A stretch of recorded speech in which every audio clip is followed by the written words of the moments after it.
Hey everyone, Agent Kate Sith here, and today I would like to do a quick rundown video going over the new freshly picked for the November and December updates, where we get some juicy details about Odyssey, the new storyline, Voracious Resurgence, the new Mog Bonanza that they'll be holding with some brand new items associated with that, and some more. So please stay tuned and let me know what you think in the comments below. But let's just get right into it. So this is the mini trailer that they added for Voracious Resurgence in the freshly picked. So let's watch it.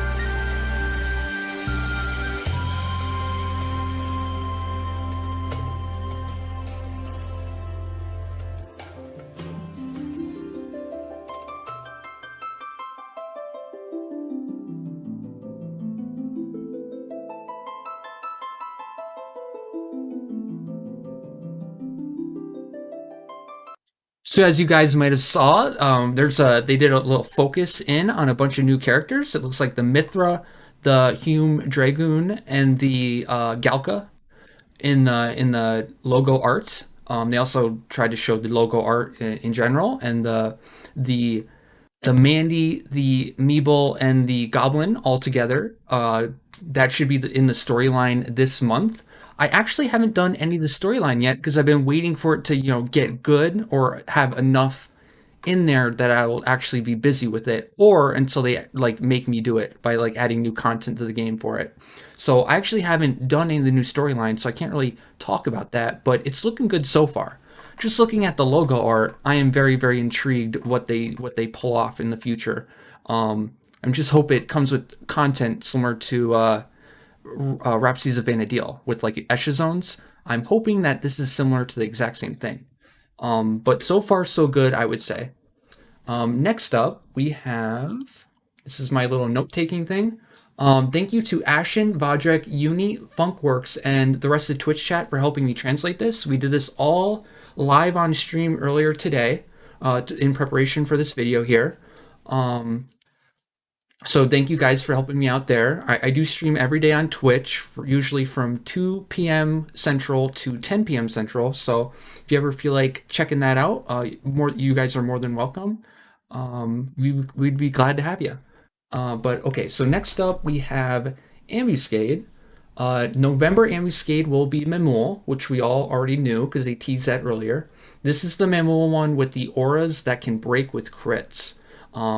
The bi-elemental auras that we used to break with skill chains, but it's just way easier to break their weapons with crits, which also takes down the aura. Once you take down the aura of all the Mamuls, the aura goes down on the boss, and then you're able to DPS it, and then it's a seesaw damage type deal where you have to do a certain amount of dark damage and then a certain amount of light damage to continue removing the Mega Boss's aura. Or you can just super Zerg through it and it wouldn't matter. But what I generally do is I go on Samurai and I do Rana to Fudo, and then I do Fudo for light, depending on, and then either one of those will break the aura. The problem is if you don't do it too quickly, the aura will get too strong, because the longer the aura is up, the stronger its DT gets. And if the DT is too strong, the skill chains you make might not do enough damage to actually break the aura. So there's that to worry about. And then the December Ambuscade is the Quitrub Ambuscade, which is pretty easy if you have some ninjas. I believe you still need a tank to tank the ads, but as long as you have a ninja or two, you can easily tank the Endeth Quitrub for December. I think that one's generally considered an easier one. Oh, I believe you also have to limit the ads from getting TP, or else they'll just one-shot the tank. So you might have to use a Mew on a sub or a summoner main. Next up, actually, we have some big news relating to... These are the Ambus. Version 2, actually, they did say that the version 2 will have a special reward in November. We don't know what that is yet, but chances are by the time you guys watch this video, we might know what it is. So keep track of the threads on FFXI Auction House. to see what the reward is, but they did mention earlier on that the November version 2 will be worth it even for veteran players. So I'm thinking they'll probably give us a free seal or something. And then here are the manuals with the auras, like we talked about before. And then the Quitrub tease, where they talk about the Quitrub Ambuscade for December, the 12th month right here. And then here we go for...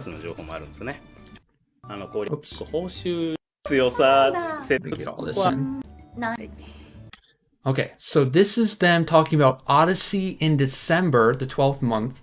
They're talking about Odyssey. And we will be getting...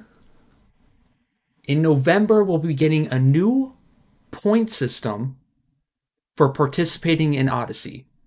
And the new point system will start after the November patch, right? So all the Odyssey you might have done prior to this update, you won't get any points for what you did there. But participating in Odyssey afterwards, you'll start accumulating points. Now, I heard in chat that it might be what you can buy, what you have access to buy with those points that you'll be accumulating now, might be tied to Moogle Mastery, but there wasn't like a definitive answer on that, so just keep an eye out for that.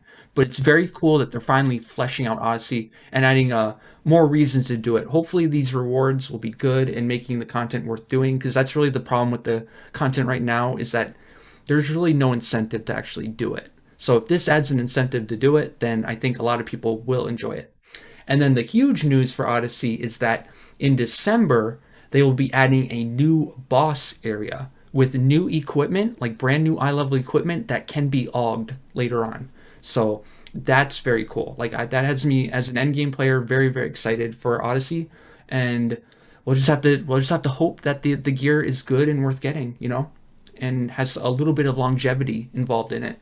I think a lot of endgame players are hoping for that big time.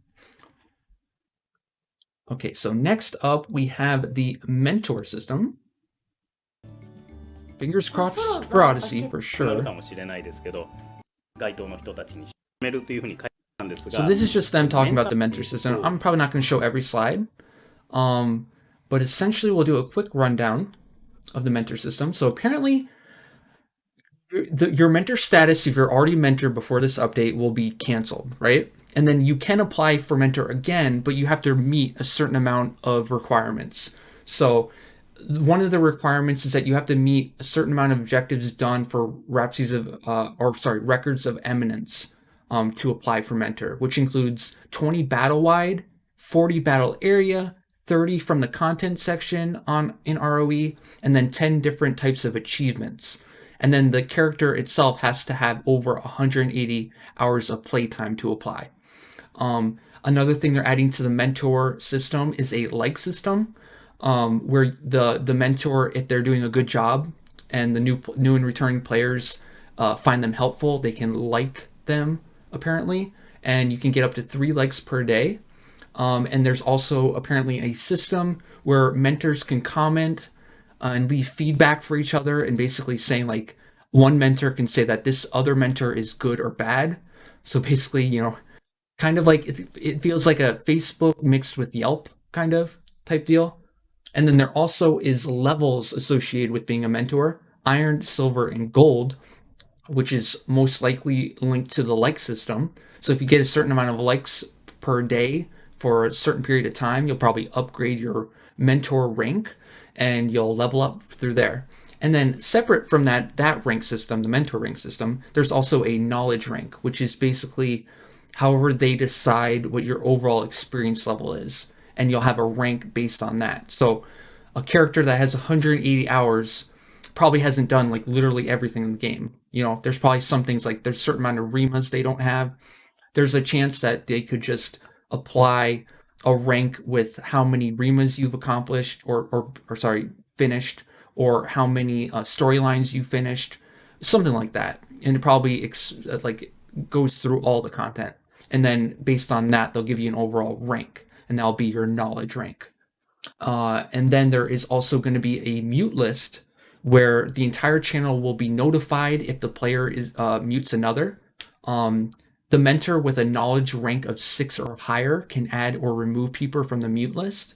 And a mute is automatically removed after 24 hours or the following day. So up to 2 days to have the mute be removed. Now, I don't know if that's like a ban from the entire channel, the chat channel, during the mute, or if it's just you're muted for that individual player that muted you.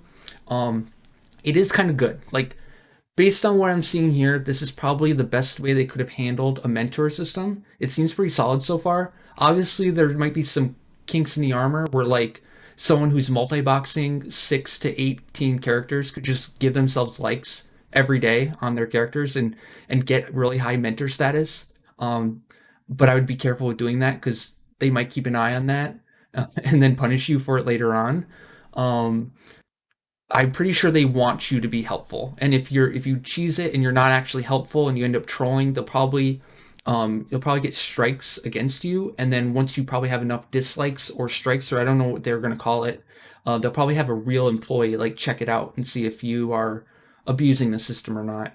I'm actually very interested to see how this goes on Asura, so you guys want to keep me posted in the comment section or in the stream how this is going over on Asura. I'm really interested to know, but by and large, I think on all the other servers, this will go over very, very well. Like, this seems like it's well thought out, and it seems solid so far. They add some sort of special bonus for being a high-level mentor. That would also be pretty cool.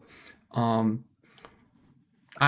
overall optimistic about the mentor system so far because it is something that I think could be useful for new and returning players, which is a lot nowadays, by the way.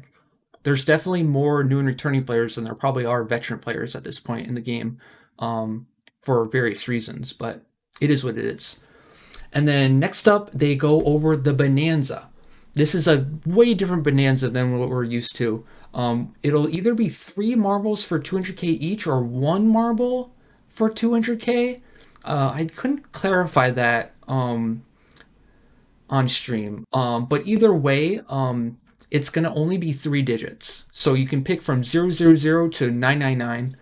So you either have a 1 in 1,000 chance or 1 in 333 chance, 33% chance to win. And they are adding a new line of weapons, it seems. They're actually going back and they're reusing all the login lock style weapons. And they even added some new weapons that they will be adding to the new Bonanza. Now, the really crappy part about this is that you can only get these weapons that we're about to go through from said Bonanza, but then at the same time, a lot of these weapons, like, they won't replace the current best weapons. It's more like they're situationally really good, but probably not the best for any given thing. Like, I can tell you right now, the Great Katana does not impress me at all. But if you're like a new and returning player and you get it and you win it, from the Bonanza, and it's just something you can use in the meantime until you can get a rank 15. I think it's really cool in that sense. It would be probably pretty exciting to get. But let's go over these weapons real quick.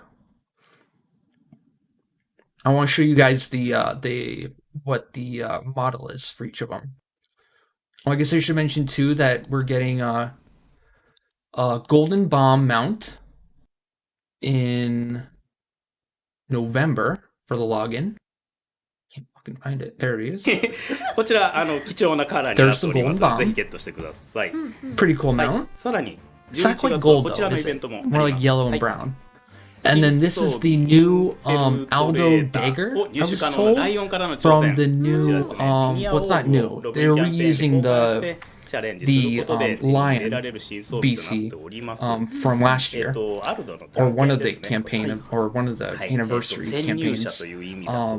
You'll be able to get the Norgish dagger and the upgraded Norgish dagger again, and then the third dagger, which will be this one.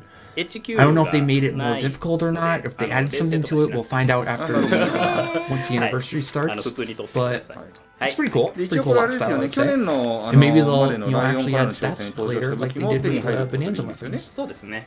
それにプラスして入りますよという感じでございます。はい、ありがとうございます。そしてそういう理由もあって、こちらの武器はですね、同じアカウント内での宅配ができない Okay, 設定で、 okay, so 今 this 回は当たったキャラクタ this ーのみ probably が持 saying って that る there's 装 only 備と 3 して digits and you ご get 提供 one 予定 marble です and it costs 200k. So すい yeah, ません、大丈夫 C1. ですかこれで。はい、合ってます。 So it's はい、 probably ありがとうござい one ます marble, 200k, いや and これ重要 there's なんでね、 only 何か 3 言い digits. 逃しがあると、いやそうですよねはい、 So we can probably い we やでも can なん probably か say that that's probably the case. 特設ページでき Okay, る so here we あ、 go. できますできます。ボナンザのページで So this is the sword, and we'll go over the stats right here. Thank you again to Funkworks for doing the translation for all the weapons here.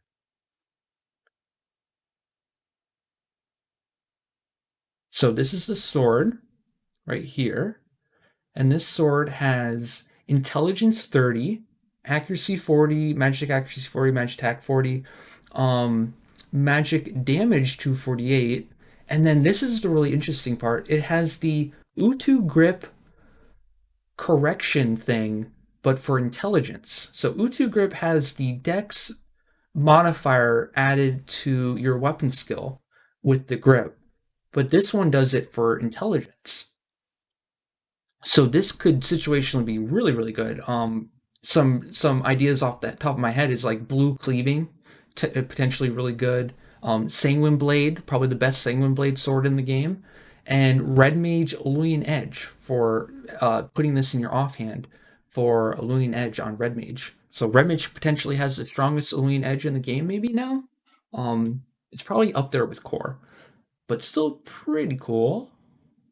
Potentially situationally pretty good. And で then も we ご have 確 the 認いただ second けますし sword よ、コメントの方大丈夫ですよ。 right here.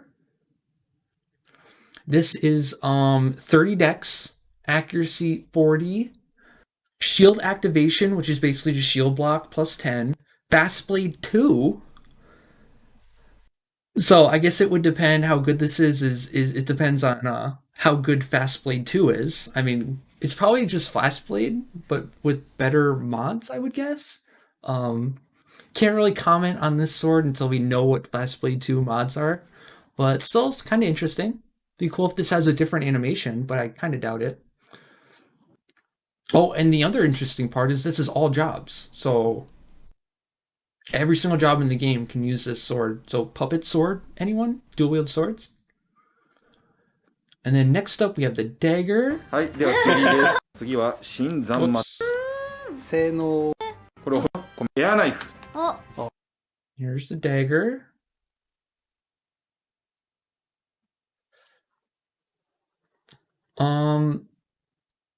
This has the same Utu grip style thing, but for agility, and agility plus 30, evasion plus 40, and a wind damage effect. And Thief and Dancer can use it. これ I 見 don't た目だけだなlike it's obviously not the best dagger はい for main hand. I think still the best damage in the game would probably be Twashtar, offhand, TP bonus for those two jobs. But still, you could probably find some situational usefulness, especially if this works in the offhand. Sure, a lot of thief mains Hi. out there would be interested to try this one おしゃ out. れ装備として出したものなんですけ Good ど luck though, winning the 出来が Bonanza 出来がいい to っていうか try it out, せっ which かく is the 作ってもらったん unfortunate で part. 強い性能をつけたいなっていうのでこの今回のねボナンザで登場ということになりました。はい。 I can tell you right now, as a samurai main, this great katana is kind of overwhelming. It has some really interesting features. This is really cool. Like, I hope this becomes a normal thing in the future, what they're doing here.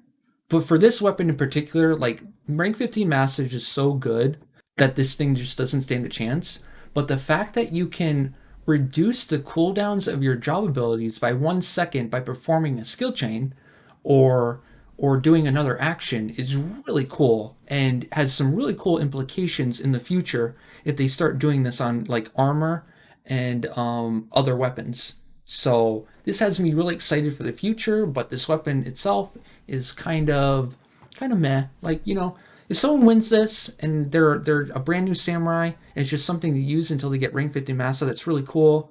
But your ultimate goal should be get a better great katana, you know? Next up, we have the hand-to-hand, which looks like it has an 連携の upgraded やつとかこういうのは独自の colossal blow type deal from the denouncements. It occasionally deals double damage, and it also has Dragon Blow, which Funk mentioned it seems to be like a weapon skill, but I honestly think it's more like the denouncement thing. Where it's just colossal. You know, the denouncements have colossal blow, which just randomly does like a bunch of damage on a melee hit randomly. I think Dragon Blow is probably the same thing. This is like a stick a pin in it. We'll have to see after the update what it actually is. But either way, it could potentially be cool. If you're lucky enough to get it, obviously, which will probably be not many. That's the downside of all these weapons. Is like it'd be really cool to get it, but most of us probably won't be getting it. The axe also has the cool thing where it will reduce the ready time by 1 second with each skill chain you perform. So that is actually pretty sweet, right? I mean, if you're reducing your ready time by just making skill chains, even multi-stepping, right? And reducing it by 3 seconds in one multi-step. I can't really speak on the power of this weapon. I'm not a beast main. It looks decent-ish, but I actually don't know. So let me know in the comments what you think of the beast axe. This great axe could potentially be one of the better weapons in the entire list right here. This great axe has a lot of potential. If you can swap to it, if you can swap and use Berserk and it won't give you the defense down effect, and you can swap to a better great axe like Shango, this could really be really awesome, right?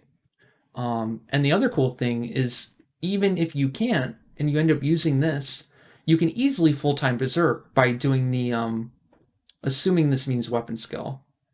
I'm not sure what this means. It says Berserk extends duration of Berserk by 1 second. I'm assuming it means skill chain or weapon skill. Either way, Berserk duration with gear and merits is already like nearly the entire duration of Berserk anyways. I think there's like a 20 or 30-second gap. So conceivably in the 5 minutes Berserk lasts, or the 4 minutes, whatever minutes Berserk lasts, you can easily get the extra duration from doing whatever this is. So you could essentially full-time Berserk without the defense down on it, which is pretty cool. Next up we have the bow. We don't know what the question mark thing for the bow is. God damn it. は大丈夫だそうです。はいはい。これ Here's the bow. Seems pretty meh. But it still has that thing where every time you weapon skill, you reduce the timer on barrage, which is pretty cool. Like I said, I'm more excited for the implementation of this in the future, what the potential of this in the future, not necessarily these weapons right now, because there's very low chance any of this are ever going to get these weapons anyways. So it's hard to get excited about it. But if you're lucky enough to win, it could be cool. Same thing with the instrument. もなかなか強い It would be really cool if you were a brand new bard. あーこれは It 欲 would be a しい。 nice thing to just let you do current endgame content while you actually geared up your bard with the proper REMA. REMA bards, you do not need to be worried. This is not replacing anything for your REMA bard whatsoever. This will give you an additional song effect, so it's like a Daru Dabla, normal Daru Dabla, not upgraded, because Daru Dabla gives you 2 additional song effects. So it's like the, what is it called? The Orobo instrument, and it also gives all songs +3, so it's obviously better than the Orobo instrument, but it's also worse than G-Horn, and it says it increases song duration for party members to 15 minutes. That seems pretty interesting and pretty cool, but the thing is, it's like, you can't cast Honor March in this, so your Honor March duration would be super weird, and you won't be getting maxed potency songs with this, right? So I'd rather take the 11 minutes from NT songs than this, personally, and have the extra potency. But still, like, if you get this, it's still really cool. And the fact that you can get 15-minute songs, kind of nuts too. Maybe they'll let real, like, normal bard stuff actually hit 15-minute duration eventually via gear upgrades. And then next up we う have ん、歌も一曲もうこれ一本で Ooh. なんか全部済むみたいな感 Scythe じで is すね。 actually really interesting too. で、次が、So the Scythe has the same thing where Soul Eater effect time is extended by 1 second every time you use a weapon skill. But the really cool thing about this Scythe, especially if you can just use it as a macro piece, Soul Eater does not consume HP when using normal attacks. So it would only take your HP when you weapon skill. So it'd be really, really cool if this works if you can just use it with Soul Eater and then swap weapons. Or even just using this and then like keeping Soul Eater up for an extra, 30 seconds or something? Could potentially be pretty cool. Let me know in the comments if you're a Dark Knight main and you see any potential in this. I thought it looked pretty interesting. But who knows? And then the cream of the crop, the best one for 最後で last. す。賢者の Potentially. 杖。おお。 We got the egg staff. The lamppost staff. Yeah. It looks interesting. That's for sure. It definitely looks interesting. This one is actually really cool because as an enchantment, every 20 hours you can use Re-Raise 5 and Summoner is on it. The question is what is Re-Raise 5? I mean, the stats on the staff itself is really cool for like a non-gear swap white mage. It essentially has everything you want in a staff. It has the mind, the magic accuracy, magic attack, magic damage, fast cast, enmity -20, cure potency 50. That caps your cure potency in one slot. You don't even have to worry about it. You're basically with cure what is it? Cure reduction merits and job points. All you need is like 20% fast cast, and you're probably capping delay on cure anyways. Obviously has refresh +2 for idle also, which is really cool. But it'll depend on what Re-Raise 5 does. It could do anything from be an AoE Re-Raise 4 on everyone in your party, which would be pretty cool. It could be a Re-Raise in which when you die and you get up, you're not weakened for that death. Or it could be the thing like with the Trust campaign, where it essentially gives your character a mulligan. During the Trust campaign, if you guys know what I'm talking about, when your Trust would have died, instead of dying, it just gets all of its HP and MP back and it stays alive, right? So if this was the mulligan type thing during the Trust campaign, that would be super cool for a staff like this. I mean, some strats might even involve in the future if it's true. Just if your white mages have MP, you just let it die essentially and get all your MP back, and then you're good to go again. And you cast Re-Raise 4 while you're waiting. And then that is basically it for content. That's going to do it for the video today, everyone. Thank you so much for watching and supporting all the content I make. Special shout out to all my Patreons. Thank you guys so much. If you guys have any questions or comments, feel free to ask below or tune in to my Twitch. I stream every day from 2 p.m. to 10 p.m. Central. Thank you guys so much. I'll see you guys next video.